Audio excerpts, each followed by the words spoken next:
Assalamualaikum warahmatullahi wabarakatuh. Perkenalkan, nama saya Arif Syayuki Saragi. Saya dari Prodi Teknik Informatika Universitas Pancasakti Bekasi. Di sini saya akan sedikit menjelaskan mengenai ayat Al-Quran surat ke-59 Al-Asr ayat ke-18 sampai 24 dengan dosen pengampu Bapak Ustadz Muhammad Rosidin. Tujuan pembuatan video ini tidak lain adalah tugas UAS dengan mata kuliah pendidikan agama. Surah Al-Asr. Surah Al-Asr merupakan surah ke-59 dalam Al-Quran. Surah Al-Asr terdiri dari 24 ayat dan termasuk dalam golongan surah Madaniyah. Menurut Abdullah dalam tafsir Ibnu Katsir volume 7, surah Al-Asr diturunkan berkenaan dengan Bani An-Nadir yang berdiam di sekitar kota Madinah. Jelasan dari saya mengenai makna dan tafsir dari surat Al-Asr ini. Langsung saja, yang pertama ayat 18 ini yang berbunyi, Ya ayyuhalladzina ammanu taqullaha wal tanjur nafsun ma qaddamat ligatin wattaqullah innala kabirum bima tamaulana.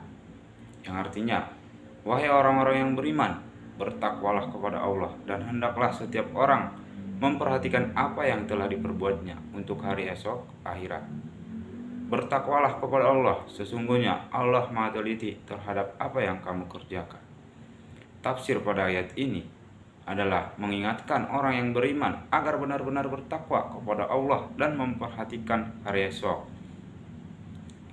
Wahai orang-orang yang beriman, kapan dan di mana saja kamu berada, bertakwalah kepada Allah dengan sungguh-sungguh, melakukan semua perintah Allah dan menjauhi semua larangannya, dan hendaklah setiap orang siapapun dia memperhatikan apa yang telah diperbuatnya untuk hari esok.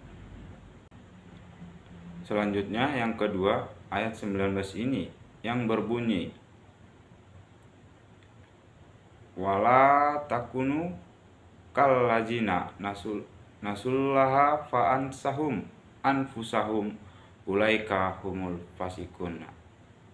Artinya, janganlah kamu seperti orang-orang yang melupakan Allah sehingga dia menjadikan mereka lupa kepada diri mereka sendiri. Mereka itulah orang-orang fasik. Tafsir pada ayat ini dapat berarti khusus dan dapat pula berarti umum. Berarti khusus ini ialah ayat berhubungan dengan orang munafik dan orang-orang Yahudi, Bani Nadir, serta sikap dan tindakan mereka terhadap kaum muslimin pada waktu turunnya ayat ini. Berarti umum ialah semua orang yang suka menyesatkan orang lain dari jalan yang benar dan orang-orang yang mau disesatkan karena terperdaya oleh rayuan dan janji-janji yang muluk-muluk dari orang-orang yang menyesatkan.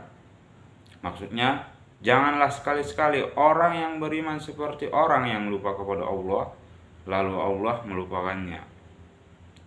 Orang yang lupa kepada Allah seperti orang munafik dan orang Yahudi, Bani Nadir, di mana Rasulullah SAW tidak bertakwa kepadanya. Mereka hanya memikirkan kehidupan dunia saja, tidak memikirkan kehidupan di akhirat.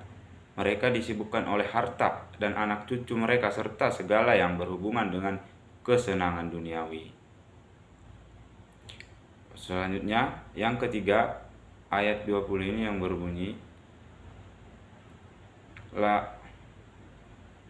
Layastafi ashabun nariwa ashabul jannati humul faizuna, yang artinya tidak sama para penghuni neraka dengan para penghuni surga. Penghuni surga itulah orang-orang yang memperoleh kemenangan. Tafsir pada ayat ini menjelaskan manusia yang lupa kepada Allah hingga lupa terhadap diri sendiri adalah manusia yang bergelimang dosa dan akan menjadi penghuni neraka. Tidak sama para penghuni neraka pola pikir, sikap, dan perilaku dengan para penghuni surga. Para penghuni surga itu adalah orang-orang yang beriman yang berusaha menyucikan jiwanya, mendekatkan diri kepada Allah, menjalani hidup dengan berbagi dan peduli. Merekalah orang-orang yang memperoleh kemenangan mendapatkan surga karena keberhasilan mengendalikan hawa nafsu dan tipu daya iblis dalam kehidupan.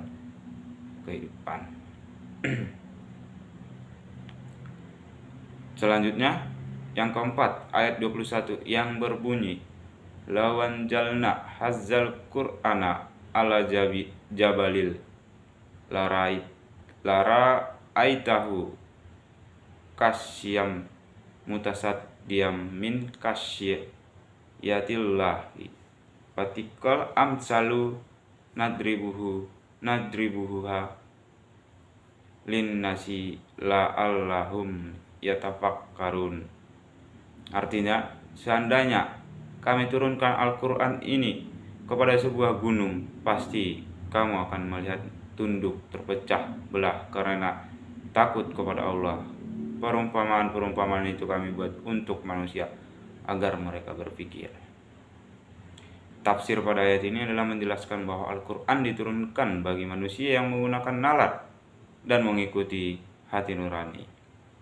Sekiranya kami turunkan Al-Quran ini kepada sebuah gunung yang diberi akal, pikiran, dan perasaan seperti manusia, pasti kamu akan melihatnya tunduk terpecah belah disebabkan takut kepada Allah Subhanahu wa Ta'ala. Karena gunung-gunung itu akan menggunakan nalar, rasa, dan nuraninya dalam memahami Al-Quran dan mengamalkannya. Dilanjut, ya, yang kelima, ayat 22 ini yang berbunyi, huwallahul ladzi la ilaha illahu alimul ghaibi wasyahadah huwar rahmanur rahim. Yang artinya, dialah Allah yang tidak ada Tuhan selain Dia. Dialah yang mengetahui yang gaib dan yang nyata. Dialah yang Maha Pengasih lagi Maha Penyayang. Tafsir pada ayat ini menjelaskan Al-Quran adalah wahyu Allah, petunjuk bagi manusia. Pada ayat ini dan seterusnya hingga akhir surah, Allah menjelaskan Al-Asma, Al-Husna, nama-nama Allah yang indah. Apabila Al-Asma, Al-Husna dipahami dan diresapkan secara mendalam ke dalam sanubari, akan menguatkan keyakinan kepadanya. Dialah Allah, tidak ada Tuhan selain Dia. Dia memperkenalkan nama-namanya. Bila zatnya dipikirkan akan membingungkan, karena pikiran manusia tidak sanggup menjangkaunya. Bila namanya disebut akan menggentarkan hati yang beriman. Bila sifatnya diuraikan akan mempesona. Dan bila perbuatannya diamati dengan cermat akan mengagumkan setiap manusia. Karena itu tidak ada Tuhan layaknya diibadah selain Dia. Selanjutnya, yang keenam, yaitu ayat 23 yang berbunyi, huwallahul ladzi la ilaha illahu al malikul qudusus salamul mu'minul muhaiminul azizul jabbarul mutakabbir subhanallahi amma yusyrikuna. Yang artinya, Dia Allah yang tidak ada Tuhan selain Dia. Dia adalah Maha Raja, yang Maha Suci, yang Maha Damai, yang Maha mengaruniakan keamanan, Maha Mengawasi, yang Maha Perkasa, yang Maha Kuasa, yang memiliki segala keagungan. Maha Suci Allah dari apa yang mereka persekutukan. Tafsir ayat ini menjelaskan Dialah Allah, tidak ada Tuhan selain Dia. Tidak ada Tuhan yang berhak diibadahi selain Dia. Maha Raja yang kekuasaannya tak terbatas, yang Maha Suci dari segala bentuk kekurangan, yang Maha Sejahtera, yang menjadi sumber kedamaian yang didambakan manusia, yang menjaga keamanan, yang pengayomannya lengkap, sempurna dan menyeluruh, pemelihara keselamatan manusia terutama di akhirat, yang Maha Perkasa mencabut kekuasaan para penguasa dunia, yang Maha Kuasa menghentikan paksa ambisi para pecandu kekuasaan. Selanjutnya yang ketujuh ayat 24 ini yang berbunyi Huwallahul Khaliqul Bariul Musawwirulahul Asmaul Husna yusabbihu lahu ma fis samawati wal ardi wa huwal azizul hakim, yang artinya dialah Allah yang Maha Pencipta, yang mewujudkan dari tiada, yang membentuk rupa. Dia memiliki nama yang indah. Apa yang di langit dan di bumi senantiasa bertasbih kepadanya. Dialah yang Maha Perkasa lagi Maha Bijaksana. Tafsir ayat ini menjelaskan dialah Allah yang menciptakan seluruh makhluk dengan hikmah yang mengagumkan, yang mengadakan segala sesuatu dari tiada menjadi ada, yang membentuk rupa manusia ketika masih janin dalam rahim. Dia memiliki nama-nama yang indah yang menggambarkan sifat dan perbuatannya yang mempesona. Apa yang di langit, bintang, bulan, planet, dan seluruh isi galaksi yang apa yang ada di bumi, lautan, daratan, gunung, sungai, tumbuh-tumbuhan, hewan, dan lain-lain semua bertasbih kepadanya, tetapi manusia tidak memahami tasbihnya. Mungkin sekian yang bisa saya sampaikan, kurang lebihnya mohon dimaafkan. Assalamualaikum warahmatullahi wabarakatuh.